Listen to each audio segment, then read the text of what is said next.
नमस्कार मित्रांनो, मी शुभम पवार. मित्रांनो, 12वी नंतर तुम्हाला जर इंजिनिअरिंग, फार्मसी, ॲग्रिकल्चरला जर ॲडमिशन घ्यायचं असेल, तर तुम्हाला CET देणं अनिवार्य आहे आणि 2025 साठी MST-CETचे ऑनलाईन ॲप्लिकेशन फॉर्म सुरू झालेले आहेत. या व्हिडिओमध्ये हा ॲप्लिकेशन फॉर्म कशा पद्धतीने भरायचा A to Z प्रोसेस तुम्हाला लाईव्ह करून दाखवणार आहे. तर व्हिडिओ नक्की शेवटपर्यंत पहा. चॅनलवरती पहिल्यांदा आला असाल, चॅनलला सबस्क्राईब करून ठेवा. चला मित्रांनो, व्हिडिओ सुरू करूया.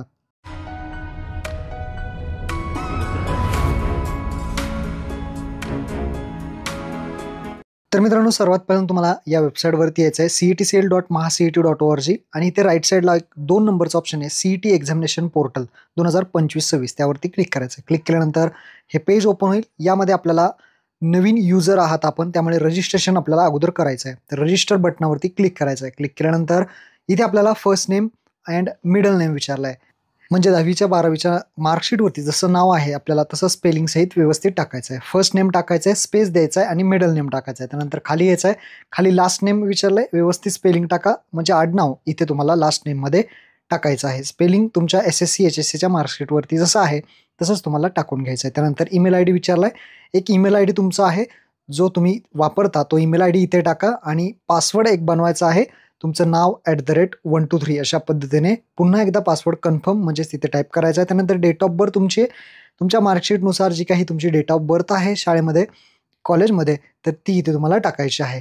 तर इथे आपण सिलेक्ट करून घेऊयात. त्यानंतर खाली रजिस्टर बटन दिसेल, या रजिस्टर बटनावरती क्लिक करायचं आहे. रजिस्टर बटनावरती क्लिक केल्यानंतर तुमच्या ईमेल ID वरती एक मेल आलेला आहे आणि त्या मेल ID वरती तुम्हाला एक अशा पद्धतीने मेल आला आहे आणि इथे तुम्हाला खाली मेलमध्ये व्हेरीफाय ईमेलचं ऑप्शन दिसेल, त्यावरती क्लिक करायचं आहे.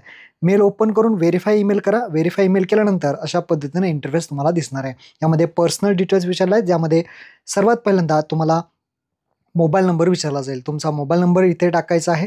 त्यानंतर father's name, first name only म्हणजे फक्त नाव टाकायचं वडिलांचं. त्यानंतर मदर्स नेम, आईचं नाव, फक्त पहिलं नाव म्हणजे फर्स्ट नेम टाकायचं आहे. त्यानंतर जेंडर मेल फिमेल जे असेल ते. त्यानंतर आपला रिलिजन, धर्म कुठला आहे, हिंदू मुस्लिम जे काही असेल ते तुम्ही इथं धर्म सिलेक्ट करा. त्यानंतर रिजन म्हणजेच तुम्ही ग्रामीण भागातून आहात का शहरी भागातून आहात, रुरल अर्बन हे तुम्हाला सिलेक्ट करायचं आहे. त्यानंतर मदर टंग आपली मातृभाषा काय आहे, तर इथे आपली मराठी आहे तर आपण इथे मराठी सिलेक्ट करणार आहे.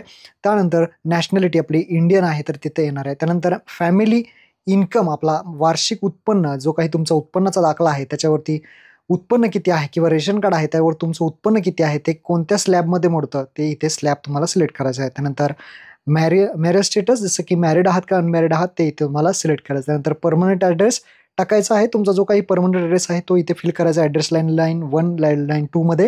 त्यानंतर स्टेट आपला महाराष्ट्र सिलेक्ट करायचं आहे. त्यानंतर जिल्हा आपला डिस्ट्रिक्ट पुणे असेल किंवा तुमचा जो असेल तो इथे सिलेक्ट करायचा आहे. त्यानंतर तालुका, तुमचा जो तालुका असेल तो तालुका इथे सिलेक्ट करा. तुमचं जे गावाचं नाव असेल ते इथे सिलेक्ट करा. त्यानंतर तुमच्या गावाचा पिनकोड इथे टाका. त्यानंतर STD कोड सोडून द्या. त्यानंतर मोबाईल नंबर इथे पुन्हा एकदा टाकायचा आहे. त्यानंतर ॲड्रेस जो आहे वरचा परमनंट ॲड्रेस सेम असेल तर तुम्ही इथे क्लिक करू शकता किंवा जो ॲड्रेस आहे करस्पॉन्ड तो तुम्ही टाकू शकता. मी ते same as a permanent address करतो आणि खाली यायचं आहे. खाली आल्यानंतर अदर डिटेल्समध्ये are you domicile in the state of Maharashtra, महाराष्ट्रामध्ये आपण रहिवासी आहात, महाराष्ट्रामध्ये राहतो तर इथे येस करायचं आहे. महाराष्ट्रामध्ये नसेल राहत तर नो ऑप्शन येणार आहे. त्यानंतर मायनॉरिटी डिटेल्स, जर तुम्ही मायनॉरिटी कॅटेगरीमध्ये येत असाल तर तुम्ही इथे येस करू शकता आणि मायनॉरिटी कोणत्या मायनॉरिटीमध्ये येता ते तुम्हाला ऑप्शन दिलेले आहेत, ते तुम्ही मायनॉरिटी सिलेक्ट करू शकता. जर तुम्ही मायनॉरिटीमध्ये येत नसाल तर डायरेक्टली इथे नो करायचं आहे. त्यानंतर are you person with disability, म्हणजे अपंग आहात का, अपंग असाल तर येस करून त्यामध्ये काही टाईप आहे अपंगाचा तो तुम्ही सिलेक्ट करू शकता. अपंग नसेल तर डायरेक्टली नो करायचं आहे. त्यानंतर select SSC equivalent passing year, म्हणजे 10वी असेल किंवा डिप्लोमा असेल ते कधी तुम्ही पास झालेला आहे. 10वी असेल तर ते 10वी तुम्ही कधी पास झाला ते इथे सिलेक्ट करायचं आहे किंवा जे काही असेल शिक्षण तुमचं कधी पास झालं ते सिलेक्ट करायचं. त्यानंतर SSC किंवा इक्विव्हॅलंट टोटल पर्सेंटेज, म्हणजेच 10वीला तुम्हाला किती पर्सेंटेज पडले ते 2 डेसिमलमध्येच तुम्हाला इथे टाकायचे आहेत. त्यानंतर सिलेक्ट SSC इक्विव्हॅलंट बोर्ड, जे काही तुमचं बोर्ड आहे ते कोणतं होतं ते सिलेक्ट करायचं आहे. मला महाराष्ट्र होतं तर मी महाराष्ट्र सिलेक्ट केलं आहे. त्यानंतर SSC स्कूल स्टेट, तुमची काही 10वीची जी काही शाळा आहे ती कुठे आहे तर महाराष्ट्र राज्यात असेल तर महाराष्ट्र राज्य सिलेक्ट करायचं. नंतर are you appear for 12th HSC diploma exam in 2025. 2025मध्ये तुम्ही 12वीला आत्ता आहात का, म्हणजेच अपियर आहात का, 12वीला आत्ता असाल तर तुम्हाला येस करायचं आहे किंवा डिप्लोमाला असाल तर तुम्हाला येस करायचं आहे.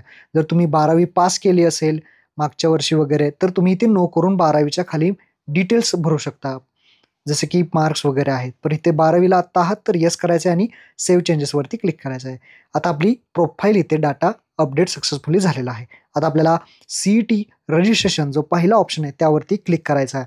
CET रजिस्ट्रेशनवरती क्लिक केल्यानंतर पुढे आपल्याला भरपूर CETचे ऑप्शन तुम्हाला दिसतील. पहिला जो अंडर ग्रॅज्युएटमध्ये MST CET 2025 हा पहिला ऑप्शन आहे. या पहिल्याच ऑप्शनवरती MST CET 2025 वरती क्लिक करायचं आहे. क्लिक केल्यानंतर तुम्हाला हे पेज ओपन होईल.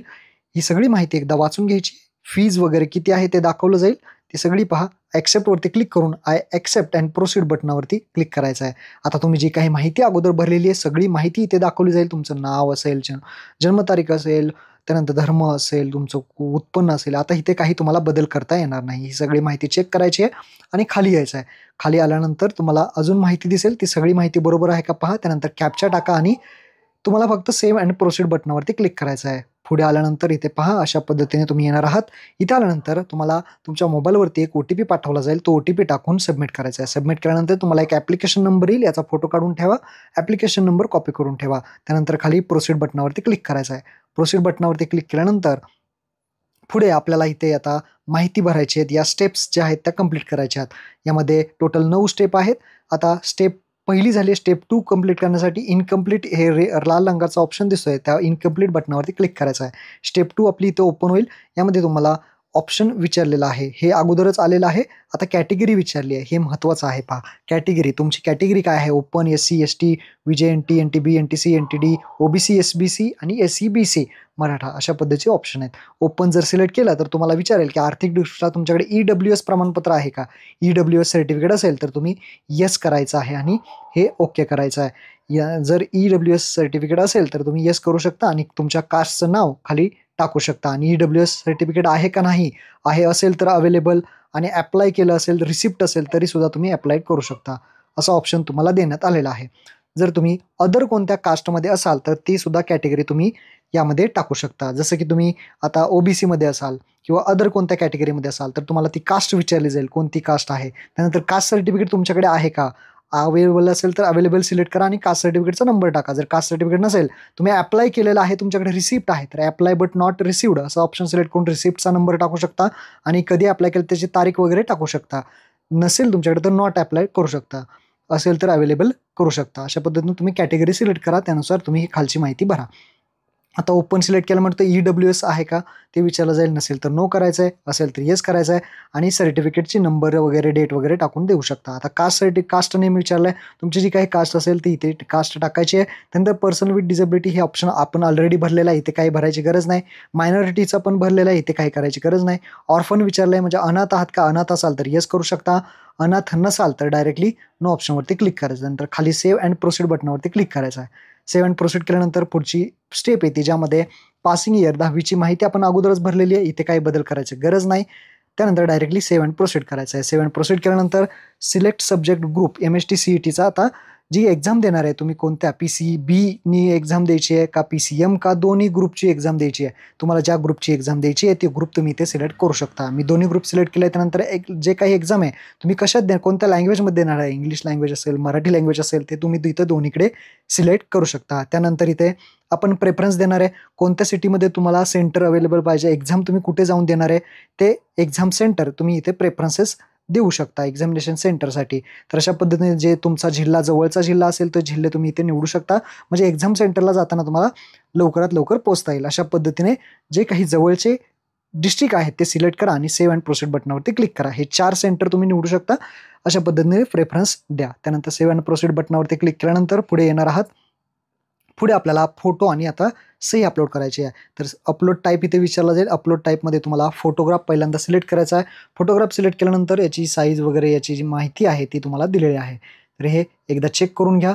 त्यानंतर अपलोड करा. आता इथे पहा फोटोग्राफ सिलेक्ट करा. ही सगळी माहिती वाचा आणि येस आय अग्रीवरती क्लिक करा. आता इथे आपल्याला राईट साईडला एक बॉक्स येईल. या ओपन जो पहिला ऑप्शन आहे ओपन बटनावरती क्लिक करा आणि फोटो अपलोड करा आणि राईट साईडला अपलोड बटनावरती क्लिक करा.